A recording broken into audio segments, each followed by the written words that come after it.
ஒரு பெரியவர், 68 வயசு.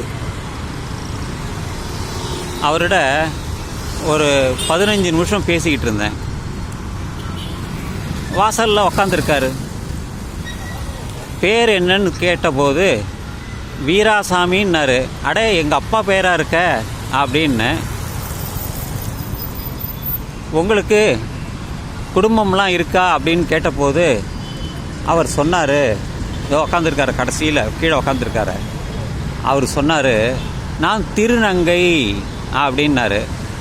நல்லா சமைப்பேன், திருநங்கைன்னு சொன்னார். அவர் சாத்தூர்னு சொன்னார்.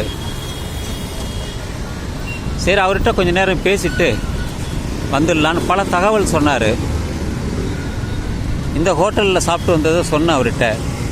ஐயோ, அங்கெல்லாம் நல்லா இருக்குன்னு சொல்கிறாங்க, ஆனால் அவங்களாம் சுத்தமாக செய்ய மாட்டாங்க அப்படின்னு சொன்னார். எப்படி ஒரு திருநங்கை பேசுவாங்களோ அப்படியே தான் பேசினார். பூ வச்சுருந்தார், கடுக்கம் போட்டிருந்தார் காதில். சரி, ஃபோட்டோ எடுத்துக்கிட்டுமான்னு கேட்டேன். ஐயோ வேணாம் வேணாம் அப்படின்ட்டாரு. ஒரு வீடியோ உங்களை அப்படியே வீடியோவாக எடுக்கட்டுமான்னு, அதை பற்றெல்லாம் வேண்டாம் வேண்டாம் அப்படின்ட்டாரு. என்ன பண்ணுறது? அப்புறம் எப்படி இந்த தகவலை தெரிவிக்கிறது அப்படிங்கிறதுக்கு தான் ஒரு தூரமாக இருந்து அப்படியே நான் இந்த வீடியோ பண்ணுறேன். அங்கே உக்காந்துருக்காரு.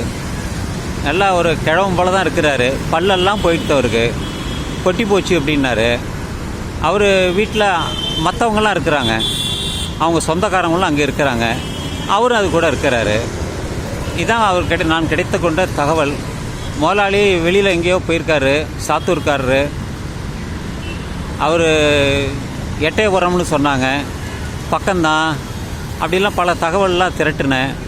சும்மா இந்த வீடியோவுக்காக தான் அந்த தகவல்லாம். அது இன்னையோட ஒத்து போயிடும், அவ்வளோதான். அதுக்கப்புறம் அதில் என்ன இருக்குது? அதில் ஒன்றுமே கிடையாது. சரி, ஒருத்தருடைய பேசக்கூடிய வாய்ப்பு கிடைச்சிது. தன்னை பற்றி அவர் சொன்னார், என்னை பற்றி கேட்டார், அதையும் சொன்னேன். இது காற்றோடு கரைந்து போய்விடும், அவ்வளவுதான். வேறு எதுவுமே கிடையாது. அதில் காற்றோடு கரைந்து போகக்கூடிய இந்த செய்திகள், இது யாருக்கும் பயன் கிடையாது. இந்த தகவல் மூலம் நிறைய பேர் இருக்காங்க. சில பேர் இதையே தொழிலாக வச்சுக்கிட்டு எல்லாரும் சந்திக்கக்கூடிய இடத்துல ரயிலில் பிச்சை எடுத்து வாங்குறாங்க. அங்கே தொடுவாங்க, இங்கே தொடுவாங்க. பீச்சில் நடக்குது, சென்னையில் பல இடத்துல இப்படி இருக்காங்க எல்லாருமே.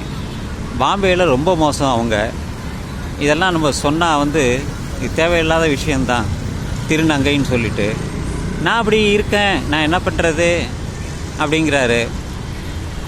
அதாவது இந்த ஒரு ஆண்மை அந்த உணர்வு இல்லாமல் போயிடும். அது பல பேர் சொல்லும் பொழுது தான் அந்த பேச்சு, அவங்களுடைய நடை உடை பாவனைகள், இதை வச்சு தான் எல்லாருமே முடிவு பண்ணுறாங்க. ஸோ அப்படித்தான் அவரும் இருக்கிறார். வீராசாமி எங்கள் அப்பா பேராச்சே அப்படின்னு சொல்லிட்டு இன்னொரு நண்பர் இருக்கிறார், அவர் பேரும் வீராசாமி தான். இன்றைக்கி தான் ஒரு தகவல் சொன்னார். அந்த காலத்தில் சாமிங்கிற பேர் வச்சுக்க கூடாதான். ஒரு பேசினார், நல்லா பேசினார்.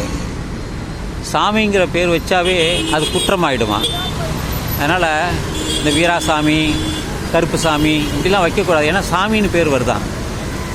சுகி சிவன் தான் சொன்னார் வைக்கக்கூடாதுன்னு சொல்லிட்டு. அதெல்லாம் இப்போ நீ கடந்து வந்தாச்சு.